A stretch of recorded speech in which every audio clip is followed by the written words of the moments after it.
A few days ago, I was talking with someone about how in Zen we have this notion of great faith and great doubt.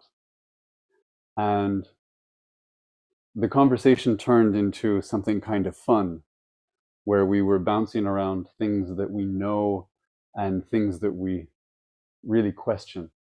So it turned into a kind of spreadsheet with two columns, right?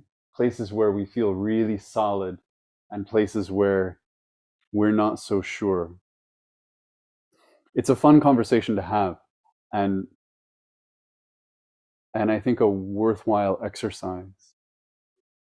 But it also has nothing to do with great faith and great doubt in the way that that idea is understood in this tradition.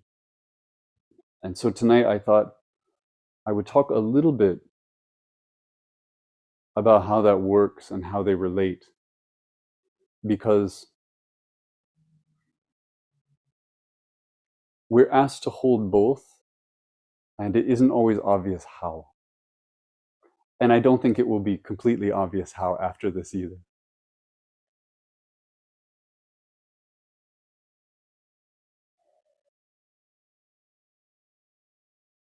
When I think about great faith and great doubt, I can apply that to a lot of areas in my life, but maybe because the idea comes out of Zen, I first turn to Zen. I turn to what we do. I turn to my teachers and the complexity, the nuance of turning to them with great faith and also seeing them as fully human. I think about Zazen, where I feel this solidity and this sense of honesty and this sense of coming home.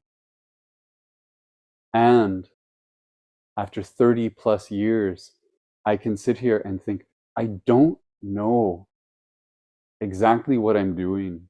And I also don't know exactly why. But here I am again.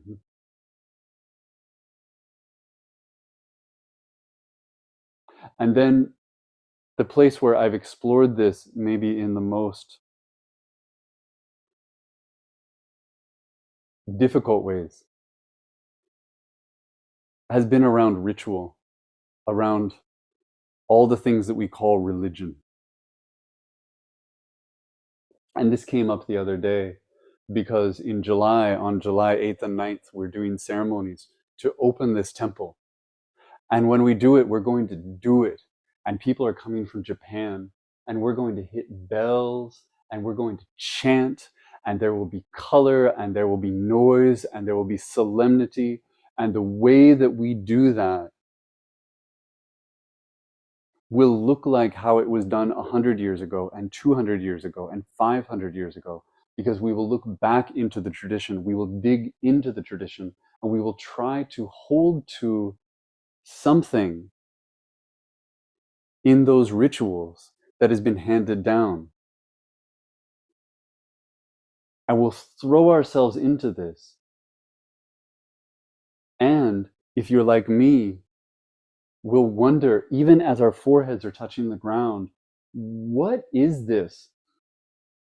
And why does this matter? Does it matter? Is this what we need?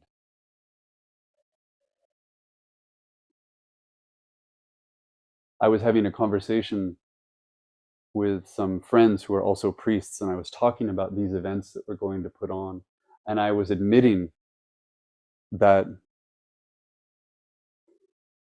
part of me is so excited that we're going to choose to have this moment as a community, and that one of my teachers is coming, and that we're going to really open this space. And at the same time, I was feeling preemptively tired about the whole thing.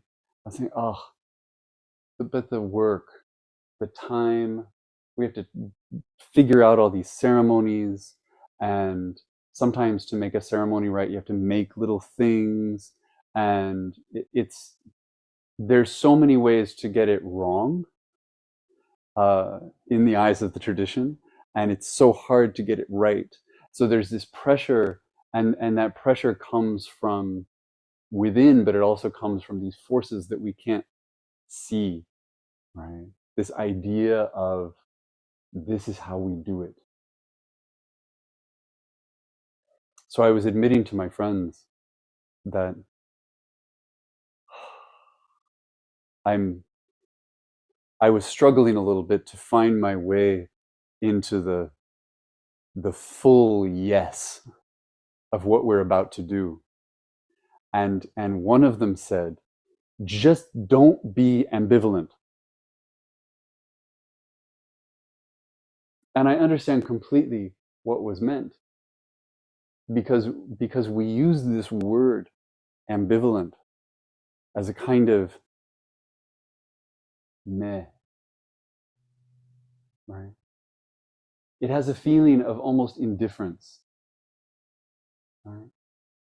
Ambivalence is to hold two things and to not be sure what to do with them, not to be sure which to choose, which sounds like such an alive proposition.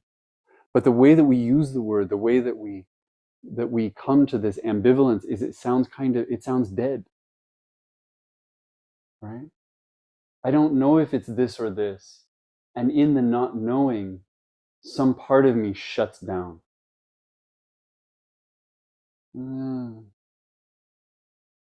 That was what my friend meant. Don't do that. And I agree with that.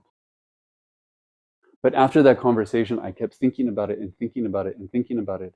And what I came to was, no, I don't want to do that. I don't want to do that thing where I shut down, but I absolutely want to be ambivalent about this, about all of this. Because that's what this is. If we present ambivalence in terms of a choice between two things, like, do you want cake or do you want ice cream? And someone says, I'm ambivalent, right? It means I don't care enough about either one of these things to say A or B, right? But if we take away one of them, if we throw away cake and we say, how are you for ice cream? And if the response is, I'm ambivalent about ice cream, now it's interesting. Because ice cream is there no matter what. There's no version of this without ice cream. Now it's my relationship to it, right? Is this the thing I should have right now? And we can all really quickly make a really good case for why ice cream is bad and why ice cream is good. And in fact, most of us, if we're thinking about things, when we eat ice cream, are kind of ambivalent. But maybe also kind of joyously ambivalent. Because we're biting it. We're licking it. We're not rejecting it. We're putting it in our mouths and we're wondering about it at the same time.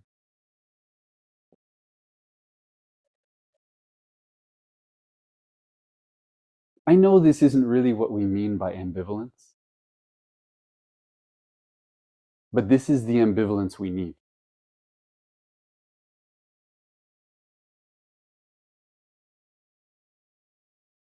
So I think about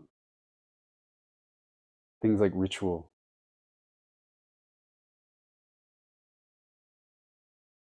bowing.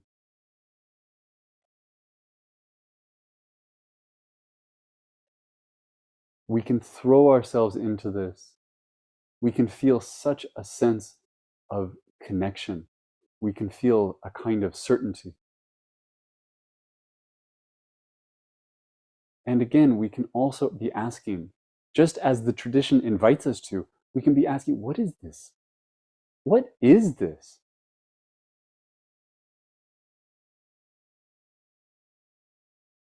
Is this what we need? Is this what anyone needs? Is this what best serves this moment? Is this the most honest thing I can do?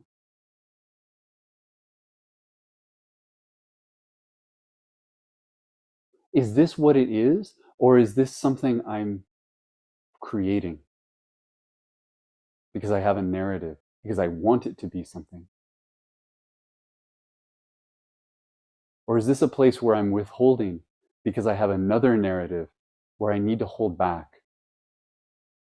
Because if I do throw myself in completely, if I do fully commit to that vow, have I lost a part of myself?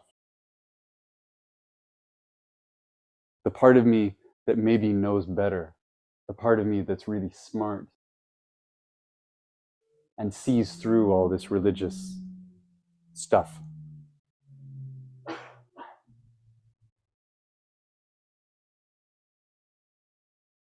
I think of chanting the lineage.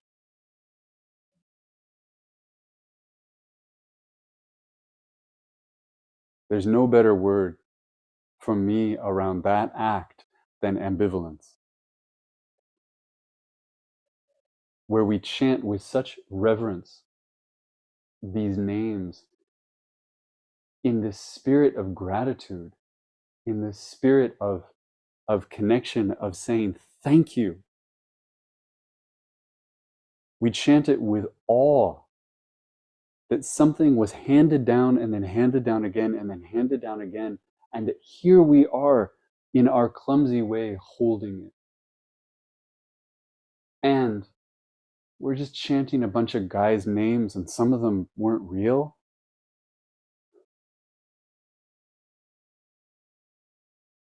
We know they weren't all great.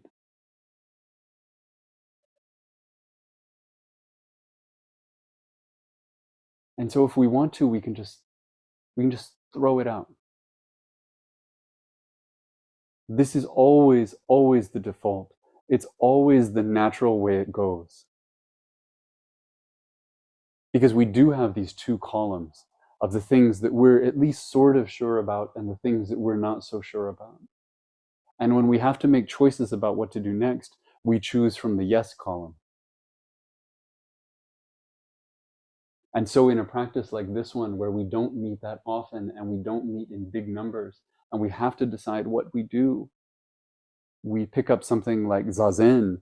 And even though Zazen is so full of questions, we also feel like, well, this has to be here. This one is a no-brainer. We're not going to do this without sitting. Okay, that's in the yes column.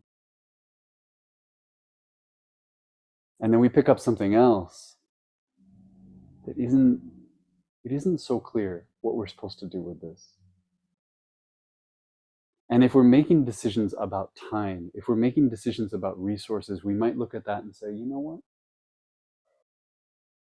It's okay. We can skip it.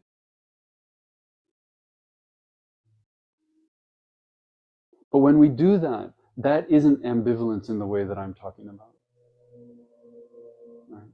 That's the ambivalence of feeling that you have to make a choice and then actually leaning to one side or the other. So maybe you say you're ambivalent about Zazen, but actually you've decided about Zazen. Or you say you're ambivalent about the lineage, but you're not right in that place where you're holding both faith and doubt at the same time. Not equally, not in both hands. It's more like you're holding one and you can see one over there.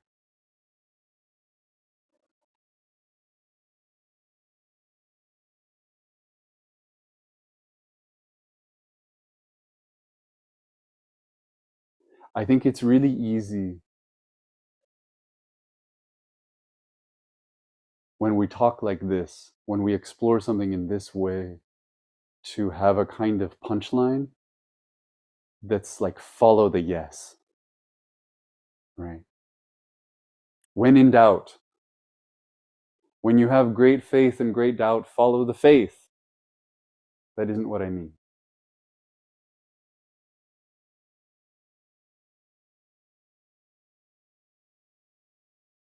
I just mean don't fall into the trap of thinking that you have to choose.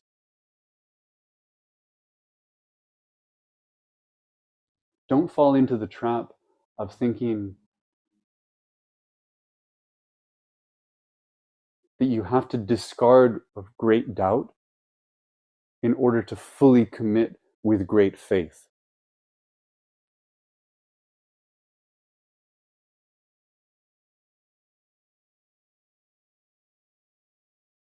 That decision is not really upon us.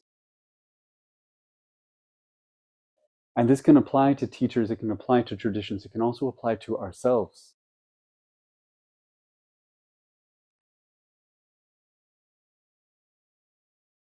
Where we can have great faith in ourselves and we can have great doubt.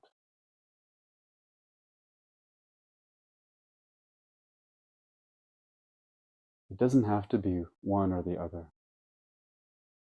It doesn't even have to be 51-49.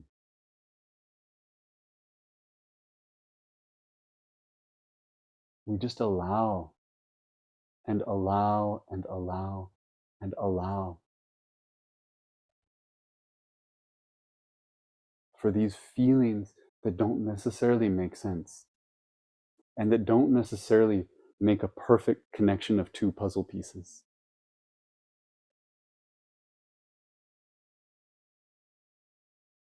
They don't have to click because really it's just one thing. It's just ice cream. It's just bowing. It's just the lineage. It's just you.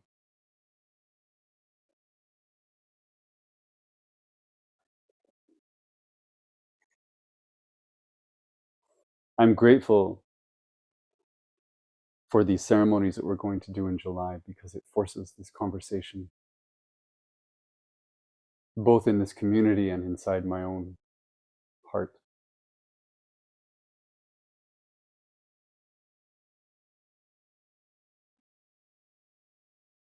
I hope not to let it go. And that's where I'll stop. That's my pep talk for myself for today.